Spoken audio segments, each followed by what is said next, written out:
The stars above Earth had always been silent. For thousands of years, humans looked up at the night sky and wondered if they were alone. Oh. On March 15th, 2157, they got their answer. Commander Jake Sullivan was drinking his morning coffee in the Earth Defense Force Command Center when every alarm in the building started screaming. The coffee mug slipped from his hands and shattered on the floor as he stared at the massive displays showing space around Earth. "Sir, we have contacts." Lieutenant Amy Brooks called out from her station. Her voice was steady, but Jake could see her hands shaking as she worked the controls. "Multiple large objects just dropped out of hyperspace at the edge of our solar system." Jake moved to the main display and felt his blood turn cold. 12 enormous ships hung in space like sleeping giants. Each one was at least 5 miles long, their dark metal hulls covered in strange symbols that seemed to glow with their own light. They were beautiful and terrifying at the same time. "How many?" Jake asked, though he already knew the answer would be bad. 12 capital ships, sir. Each one is bigger than anything we've ever built. We're also detecting smaller ships, maybe 100 of them." Jake grabbed the communication device and opened a channel to Earth Defense Command. "This is Commander Sullivan. We have a situation. Unknown fleet has entered our solar system." The response came quickly. "Confirmed, Commander. President Carter has been notified. All defense stations are going to high alert." On the other side of the solar system, Admiral Vexera stood on the command deck of his flagship. The alien was tall and thin, with blue-gray skin and 4 arms. His large black eyes studied the small blue planet that his scouts had discovered 3 months ago. "Report," he commanded in his own language, his voice carrying the authority of someone who had conquered 47 worlds. "The third planet shows signs of primitive technology, Admiral," his aide replied. "They have achieved basic space travel and have established some defensive positions around their world. Nothing that poses a threat to us." Vexera smiled, showing rows of sharp teeth. "Excellent. Another easy conquest."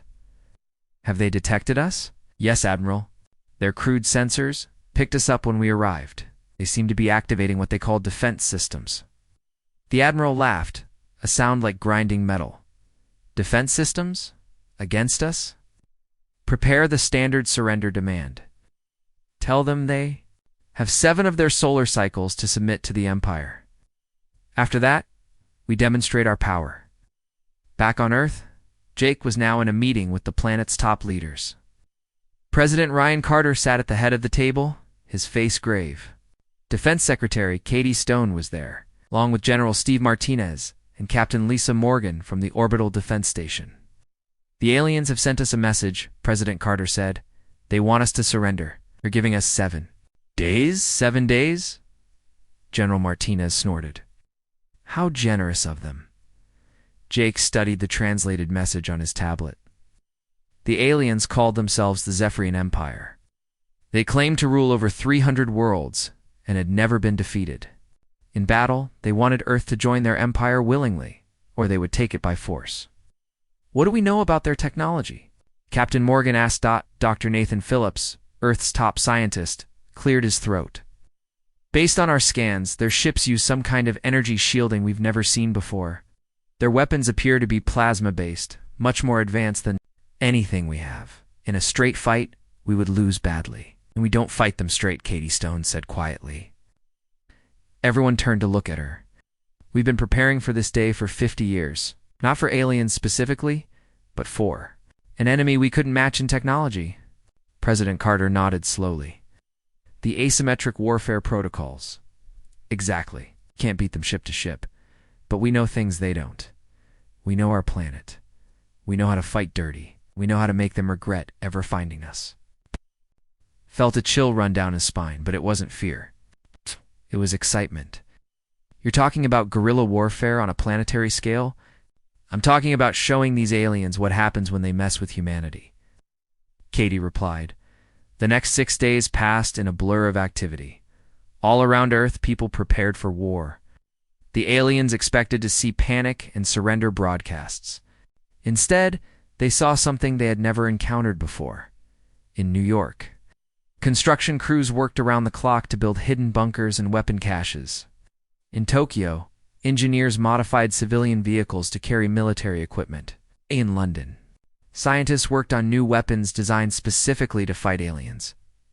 Captain Helen Torres was in charge of organizing the resistance cells. She traveled from city to city, teaching people how to fight an enemy with superior technology.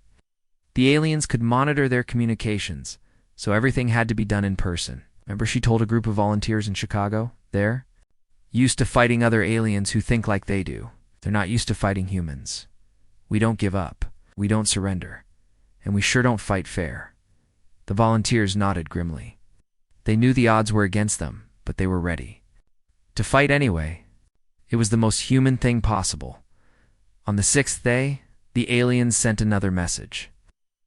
Admiral Vexthera appeared on screens around the world. His blue-gray face showed confusion and growing anger. People of Earth, he said, his voice translated, by their computers. You have 1 day left to surrender. We have been monitoring your world, and we see you are preparing for war instead of accepting our generous offer. This is foolish. You cannot win against the Zephyrian Empire. Save your lives and submit now. President Carter's response was broadcast to the entire world and to the alien fleet. He stood behind his desk in the White House, looking directly into the camera. To the Zephyrian Empire, he said calmly, we have received your demands. Our answer is no. Earth will not surrender. We will not submit. If you want our world, we'll have to take it. I promise you this. It will cost you more than you ever imagined. The broadcast ended, and the world held its breath. On his flagship, Admiral Vexthera stared at the message in disbelief. In his 300 years of military service, no species had ever refused to surrender when faced with the Empire's might. The humans were either incredibly brave or incredibly stupid. Admiral, his aide said nervously, perhaps we should reconsider. The humans seem determined to fight. They are primitives, Vexthera snapped. They have no idea what they're facing. Tomorrow, we will show them the power of the Empire. After we destroy one of their cities, they will beg for mercy. But deep in his mind, a small voice whispered a warning. The humans were different from other species they had conquered. Didn't react with fear or despair. They reacted with anger and determination. The final day arrived. All around Earth, humans made their final preparations. Soldiers checked their weapons. Civilians moved to their assigned positions. Children were taken to the deep shelters. Jake stood in the command center, watching the alien fleet move closer to Earth. His hands were steady now. The fear was gone, replaced by something else. Purpose. Sir Amy Brooks called out, the alien fleet is moving into attack position. All stations, this is Commander Sullivan, Jake said into his communicator. The aliens are coming. Remember? You're training. Remember what we're fighting for. Make them regret ever finding us. Around the world, similar messages were being sent. The humans were ready. In space, Admiral Vexthera gave the order to begin the attack. He expected it to be over quickly. He expected the humans to break and run at the first sign of real violence. He was about to learn the first lesson about humanity. They never ever gave up without a fight. The war for Earth was about to begin, and it would be unlike anything the galaxy had ever seen. The 7 days were over. Admiral Vexthera expected to receive Earth's surrender message at any moment. Instead, his communication officer brought him something else entirely. Admiral, we're detecting massive activity across the planet, the officer reported. The humans are not evacuating their cities. They're doing something else. Vexthera moved to the main display and studied the readings from Earth. What he saw made no sense. Instead of fleeing, humans were moving toward their cities. Instead of hiding, they were building things. Instead of surrendering, they were preparing to fight. This is impossible, he muttered. Show me the major population centers. The display shifted to show New York, London, Tokyo, and other major cities. Each one was buzzing with activity. Humans were constructing barriers, digging trenches, and moving equipment. It looked like they were turning their cities into fortresses. His aide said carefully, perhaps we should send a stronger message. Maybe destroy one of their smaller cities to show them we mean business. Vexthera nodded. Prepare the orbital bombardment cannon. Target that military base in the northern continent. A small demonstration should convince them. On Earth, Nathan Phillips was working frantically in his laboratory. He had been studying the alien ships for 6 days straight, trying to understand their technology. What he found gave him hope. General Martinez, he called out as the military leader, entered his lab. I found something important. Steve Martinez looked exhausted. He had been coordinating Earth's defenses around the clock. What is it, Doctor? The aliens are advanced, but they're predictable. Their technology follows patterns. Look at this. Nathan pulled up a holographic display showing the alien ships. Their energy shields pulse in regular intervals. Their weapons charge in the same sequence every time. They're powerful, but they're not flexible. What does that mean for us? It means we can predict what they're going to do. And if we can predict it, we can counter it. Nathan showed him more data. They've conquered other worlds using the same tactics every time. Orbital bombardment, followed by ground invasion, followed by occupation. They've never had to adapt because it always works. Steve smiled grimly. But we're not going to let it work, are we? That's the idea. I've sent this information to all our defense coordinators. We're going to give them some surprises. Captain. Lisa Morgan was aboard the orbital defense station Horizon when the first alien attack came. She watched on her screens as one of the alien ships powered up its weapons and aimed at the military base in Alaska. All stations, this is Horizon Actual, she broadcast. Enemy is targeting Fairbanks Base, implementing Protocol 7. The base in Alaska had been evacuated 3 days ago. In its place, the humans had built something special. It's the alien energy. Beams struck the base. It didn't just destroy buildings. It triggered a chain reaction that sent a massive electromagnetic pulse back up the beam. Straight into the alien ship. The alien vessel's shields flickered and died. Its weapons went offline. The ship began to drift, powerless. Direct hit, Lisa reported with satisfaction. The feedback weapon worked perfectly. On the alien flagship, alarms were screaming. Admiral Vexera stared in shock at the readings from his attack ship. What happened? He demanded. Unknown, Admiral. The target exploded, but the explosion somehow damaged our ship. We've lost all power to the vessel. That's impossible. No primitive species has weapons that can affect our ships. But the evidence was right in front of him. Somehow the humans had turned his own attack against him. This had never happened before in the Empire's history. Send a rescue ship, he ordered, and prepare for a full orbital bombardment. All ships, all weapons, will turn their entire planet into ash. Lieutenant Colonel Rick Barnes was waiting for that order. From his command post deep under the Rocky Mountains, he watched the alien fleet prepare for a massive attack. This was the moment Earth had been preparing for. All units, this is Mountain Command, he broadcast. The aliens are going for full bombardment. Execute Operation Thunderstorm. All around the world, humans activated systems they had been building. For years, weather control stations came online, atmospheric processors began working. In minutes, the clear sky around Earth began to change. Massive storm systems formed over every continent. Lightning filled the air. Electromagnetic interference spread across the planet like a blanket. The storms were so powerful they reached into space, disrupting alien sensors and communications. What is happening? Vexera shouted as his ships began to lose contact with each other. The planet is generating some kind of electromagnetic field, his science officer reported. It's interfering with our systems. We can't lock on to targets. The Admiral couldn't believe what he was seeing. The humans had weaponized their own. Whether no other species had ever done anything like this? How could primitives create such technology? Switch to manual targeting, he ordered. Fire at will. The alien ships began shooting blindly through the storms. Some of their shots hit empty ground, others hit the ocean. A few struck cities, but the humans had prepared for that too, Major. Sarah Kim was in command of the New York defense grid when the first alien plasma bolt struck the city. Instead of destroying everything, the energy was channeled through a network of collectors the humans had built. The alien weapons power was captured and redirected into Earth's defense systems. Energy absorption at 90%, her technician reported, redirecting power to shield generators. Around the city, invisible energy shields flickered too. Life, powered by the aliens' own weapons. The next volley of alien fire bounced harmlessly off the shields. They're using our own weapons against us, Vexera Sade said in disbelief. The Admiral felt something he had never experienced before. In battle, doubt. These humans were not acting like any other species the Empire had conquered. They were not running. They were not begging for mercy. They were fighting back in ways that made no sense. Sir, his communication officer called out. We're receiving a message from the human planet. Put it through.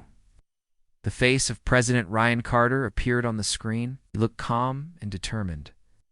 Admiral Vexera Carter said, I hope you're enjoying your first taste of human hospitality. This is just the beginning. You wanted to see what we're capable of. You wanted to test our resolve. Well, now you know. The president leaned forward. We don't surrender. We don't run. We fight, and we win. Admiral. The message ended, leaving the alien command bridge in stunned silence. Captain Tom Johnson was leading a ground team near the ruins of the Fairbanks base when the first alien landing craft appeared. The small ships came down through the storms, their occupants clearly planning to investigate what had happened to their attack ship. All teams, this is ground leader, Tom whispered into his radio. We have visitors. It's time to show them some Earth's hospitality. The alien soldiers who emerged from the landing craft were tall and moved with military precision. They wore advanced armor and carried energy weapons. They looked like they could conquer anything. They had never fought humans before.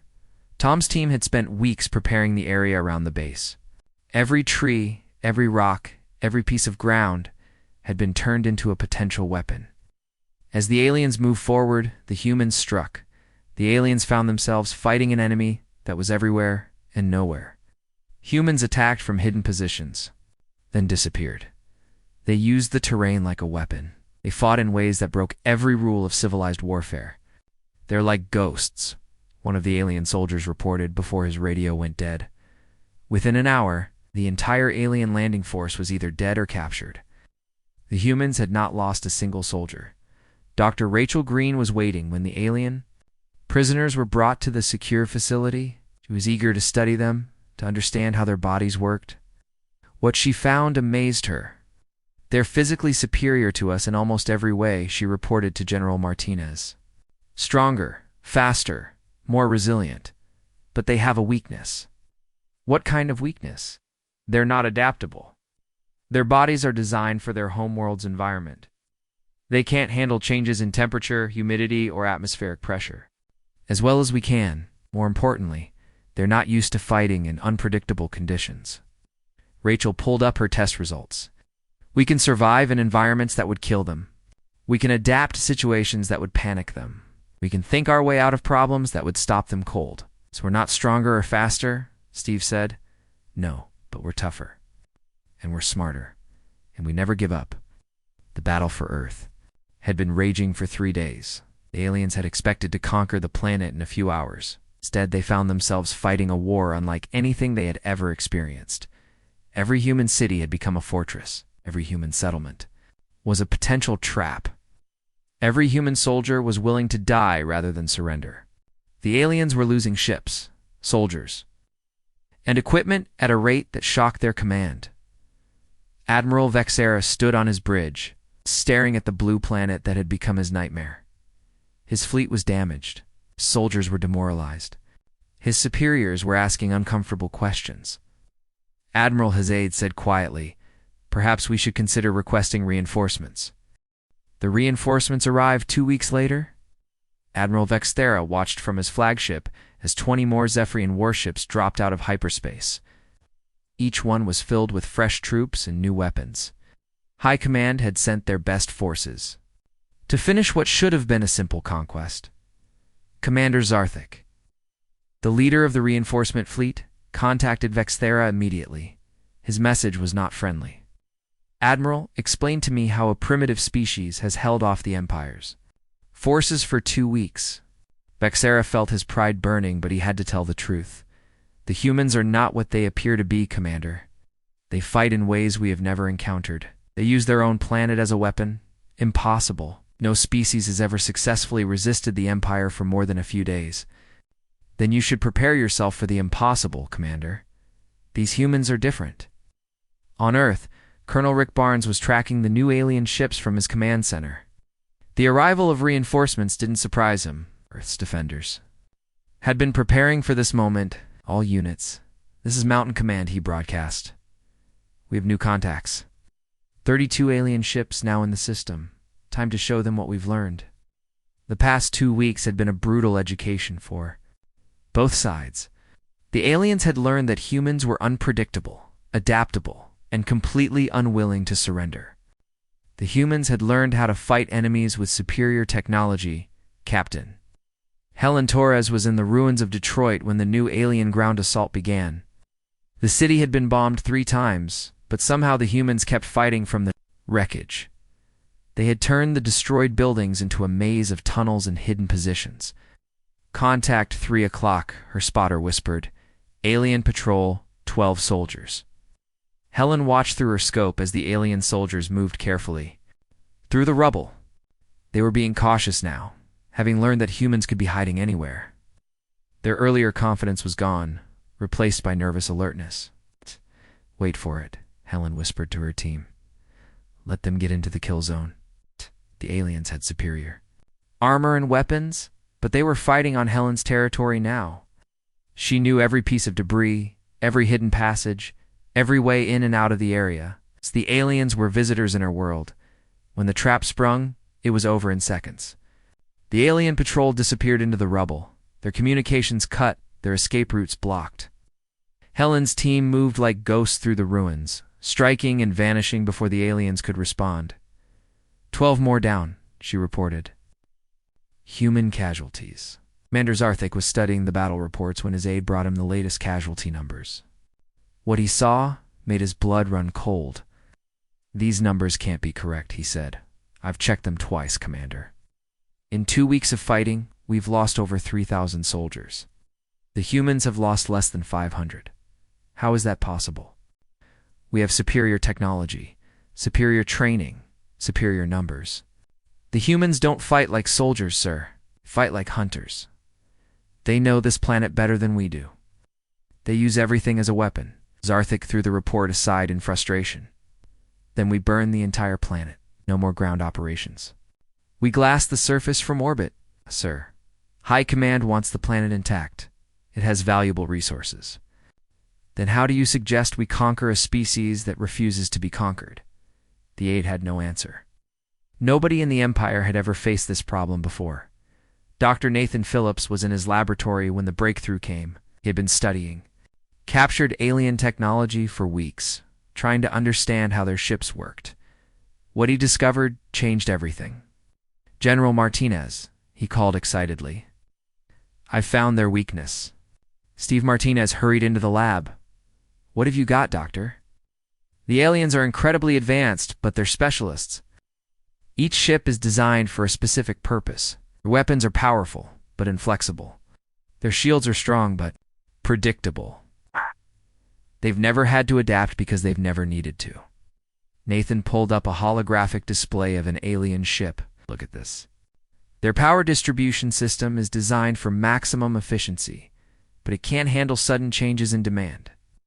If we can overload their systems at the right moment, we can shut them down. How do we do that? We've been collecting energy from their weapons attacks for 2 weeks. We've stored enough power to give them a very unpleasant surprise. Steve smiled grimly. Show me. Captain Lisa Morgan was aboard the orbital defense station when the plan went into action. All around Earth, the energy collection systems that had been absorbing alien attacks suddenly reversed their function. Instead of collecting energy, they began broadcasting it. All stations. This is Horizon Actual, Lisa announced. Operation feedback is go. All units, prepare for electromagnetic pulse. The pulse that erupted from Earth was unlike anything the galaxy had ever seen. The stored energy from weeks of alien attacks was released all at once, creating a wave of electromagnetic force that swept across the entire solar system. The alien ships were completely unprepared. Their shields collapsed. Their weapons went offline. Their communications systems failed. The seconds, The mighty Zephyrian fleet was reduced to floating metal shells. "What happened?" Commander Zarthik demanded, as his ship's emergency power kicked. Unknown, sir. Some kind of electromagnetic pulse. All systems are down across the fleet. How long until we can restore power? Unknown, sir. This type of pulse shouldn't be possible. The humans have no technology that could generate this much energy. But they did have something the aliens didn't understand: the ability to turn their enemy's strength against them. Lieutenant Colonel Alex Harper was leading the first human space raid when the alien ships went dark. His squadron of modified fighters had been waiting for this moment. "All units, this is Raider Leader," he broadcast. "The aliens are blind and deaf. It's time to pay them a visit." The human ships moved in fast, targeting the alien vessels' weak points. They had studied the enemy ships for weeks, learning where to hit them to cause maximum damage. The aliens couldn't fight back because they couldn't see the attack coming. Direct hit on the flagship, Harper reported, as his missiles struck the alien command ship. "Their main engines are down." All around the system, human fighters were hitting the helpless alien vessels. It was payback for 2 weeks of bombing Earth cities. Major Sarah Kim was coordinating the ground assault when the alien ships went dark. The timing was perfect.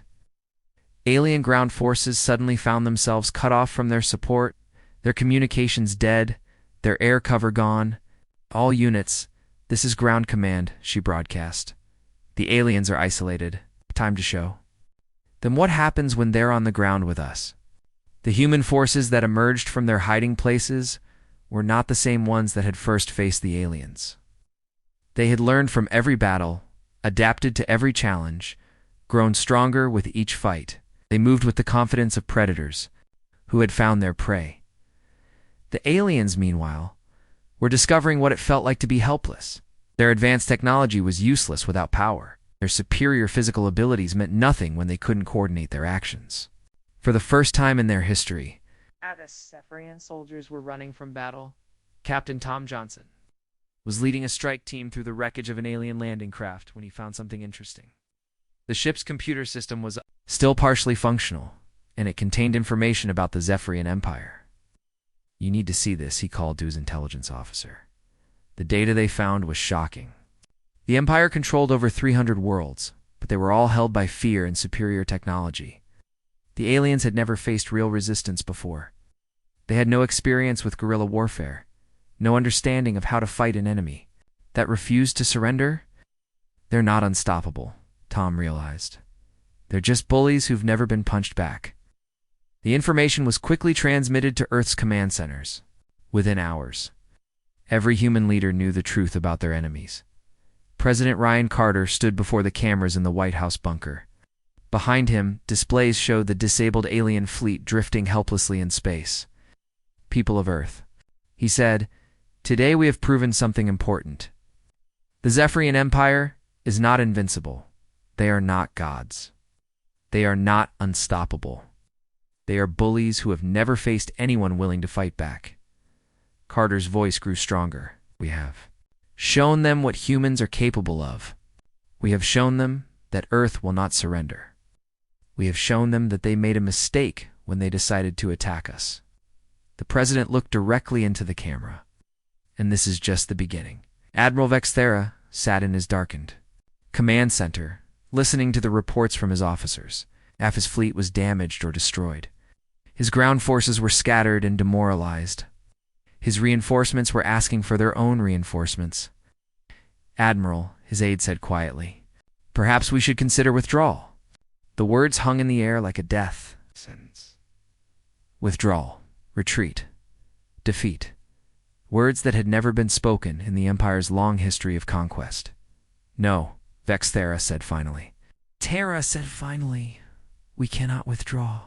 If we retreat from one primitive world, others will think they can resist us too. The Empire would collapse. Then what do we do?" Vexthera stared at the image of Earth on his screen. The blue planet that had become his nightmare. The world that had done the impossible. 6 months had passed since the first alien ship appeared in Earth's sky.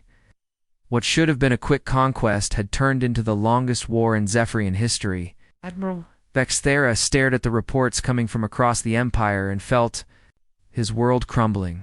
Show me the map, he ordered his aide. The holographic display showed the entire Zephyrian Empire. What Vexthera saw made his stomach turn. Warning lights were blinking on dozens of worlds. The symbol meant the same thing everywhere. Rebellion. How many worlds are in revolt? He asked. 47 and counting, Admiral. The humans have been broadcasting their resistance techniques across the galaxy. Other species are learning from... Vexthera closed his eyes. The nightmare was spreading. The humans had done more than defend their world. They had given the galaxy something it had never had before. Hope. Commander Alex Harper was leading another deep space raid when his ship picked up an alien transmission. But this one was different. It wasn't coming from the Zephyrian fleet. It was coming from somewhere else entirely. This is Captain Julie Davis. He called to his communication officer. Can you clean up that signal? Aye.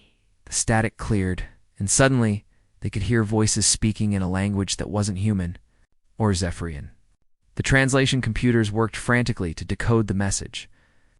This is the Liberation Front of Kepler 442. The translation read, "We have received your transmission about resistance techniques. We are ready to fight. Please send instructions." Alex felt his heart race. How many signals like this are we getting? Dozens, sir? Species from all over the galaxy are asking for help. They want to know how to fight the Empire. Alex smiled. The humans weren't just winning their own war anymore. They were starting a revolution. Dr. Rachel Green was in her laboratory when the breakthrough came. She had been studying the alien prisoners for months, trying to understand not just their biology, but their psychology. What she found was fascinating. General Martinez, she called. "I need to show you something important." Steve Martinez entered the lab looking tired. He'd been coordinating resistance efforts across 3 star systems and hadn't slept in 2. "Deza, what have you found, Doctor?" "The aliens aren't just technologically superior," Rachel explained. "They're psychologically dependent on that superiority. Their entire society is built on the idea that they're better than everyone else." She pulled up her research data. When that belief is challenged, they don't adapt. They break down. We're not just fighting their ships and soldiers. We're fighting their entire worldview. What does that mean for us? It means every victory we achieve hurts them more than just militarily. It hurts them mentally. They literally cannot understand how a primitive species could resist them. Steve nodded slowly. "So we're not just beating them. We're destroying their confidence." Exactly. Confidence once lost is very hard to get back.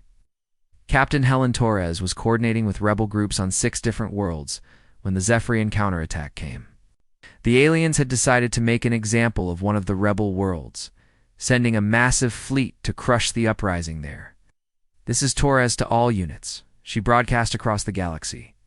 "The aliens are hitting Kepler 442 hard. We need to help them." The response was immediate. Human ships that had been raiding alien supply lines turned toward the embattled world, but they weren't alone. Ships from other rebel species joined them. For the first time in galactic history, multiple species were working together against the Empire. "Unknown ships. This is Admiral Vexthera," came the transmission as the rebel fleet approached Kepler 442. "You are interfering in Imperial business.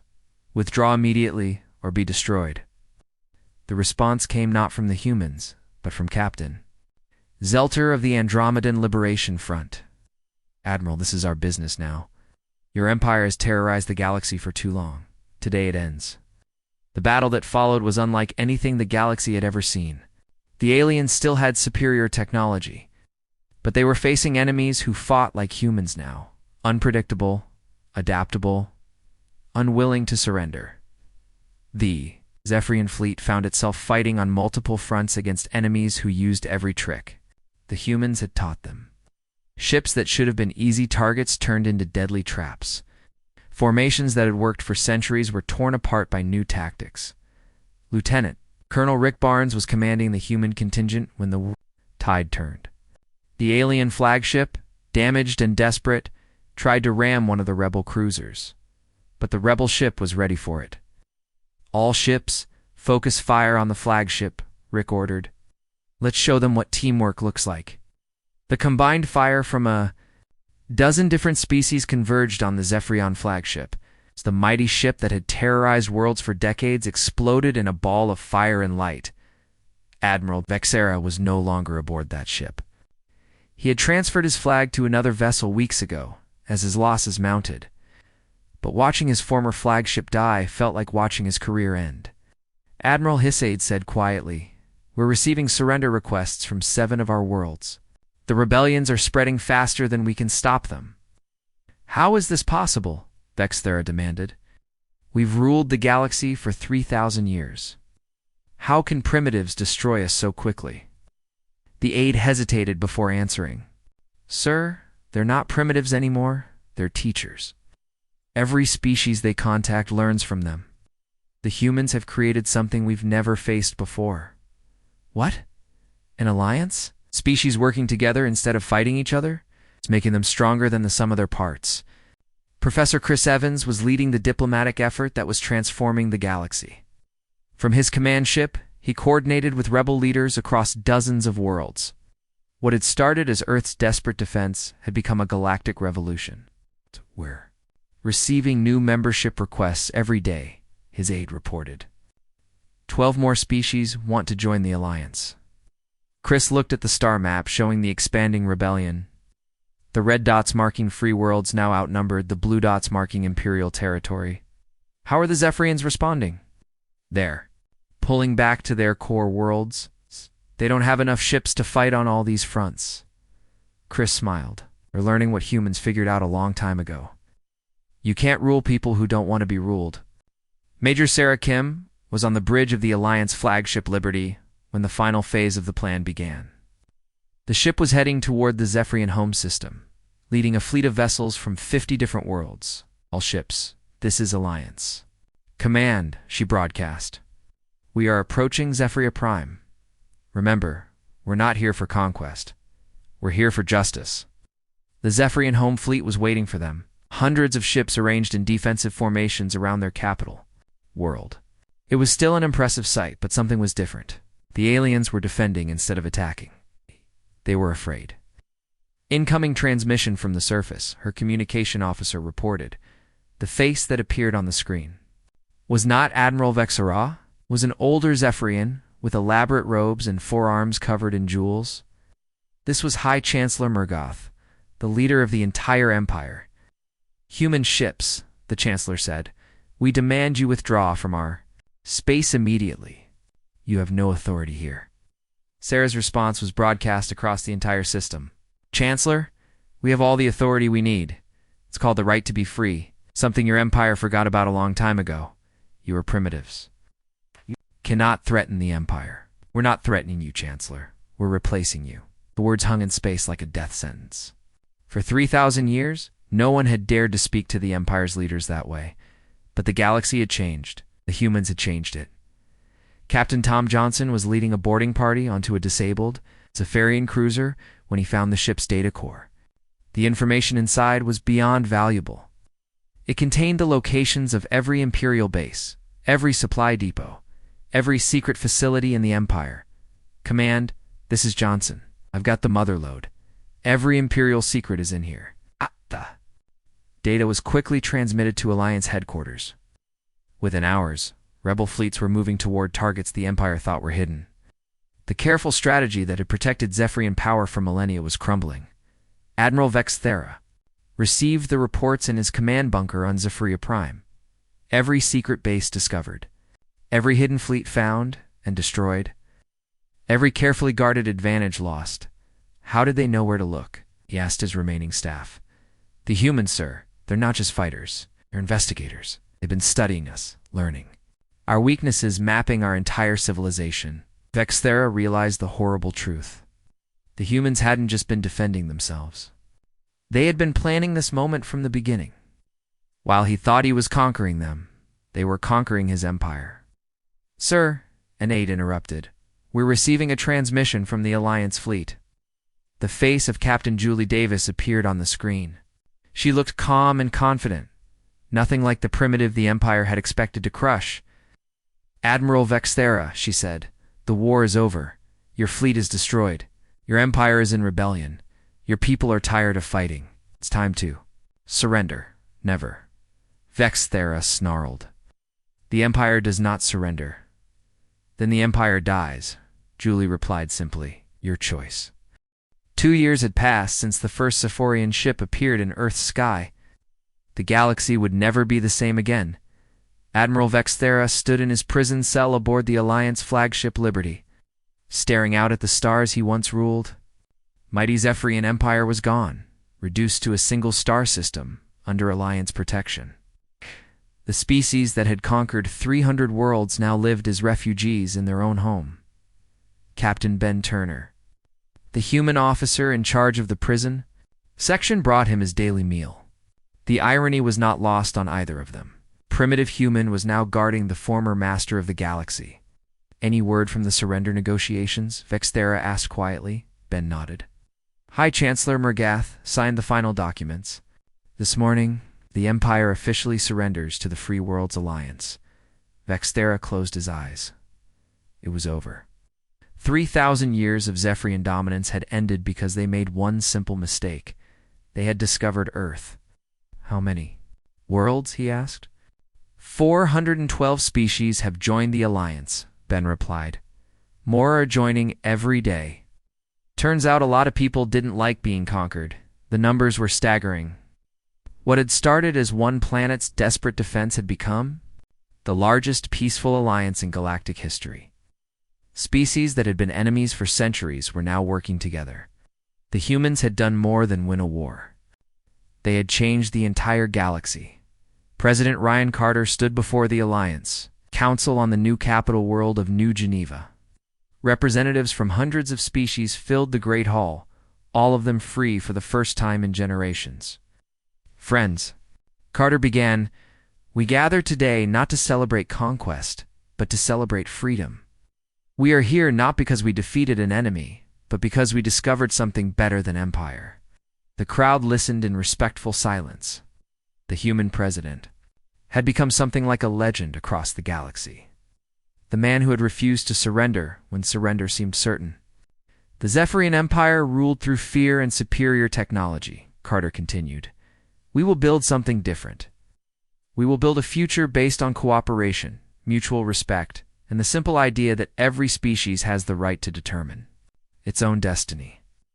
The applause that followed shook the building. Hundreds of species, speaking dozens of languages, united in their appreciation for the human who had shown them that freedom was possible. Dr. Nathan Phillips was in his new laboratory on New Geneva when the final reports came in. As the Alliance's chief science officer, he had been studying the remains of Zephyrian technology for months. What he found continued to amaze him. General Martinez, he called as his old friend entered the lab. You need to see this. Steve Martinez looked older now, worn down by 2 years of constant warfare. But he also looked satisfied in a way Nathan had never seen before. They had not just survived, they had won. What have you found now, Doctor? The Zephyrians weren't lying when they said they'd never been defeated, Nathan explained.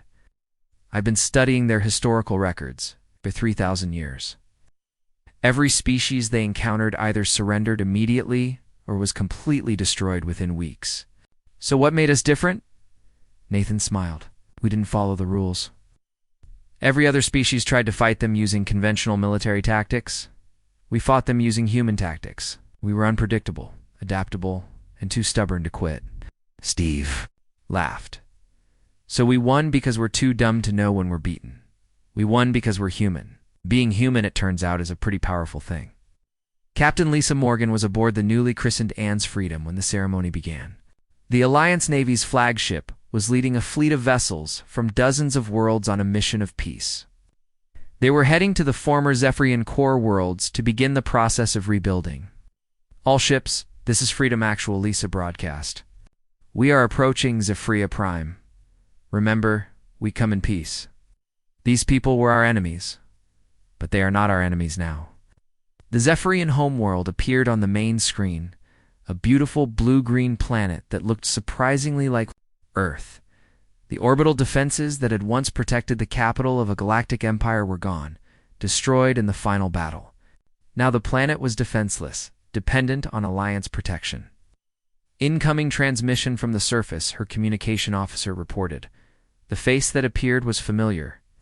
High Chancellor Murgath looked older, more tired, but he was still the leader of what remained of the Zephyrian people. Captain Morgan, he said formally, the Zephyrian Provisional Government welcomes the Alliance fleet. We are prepared to begin the integration process. Lisa nodded respectfully. Chancellor, we're here to help, not to conquer. Your people will be treated with the same respect as any other Alliance member.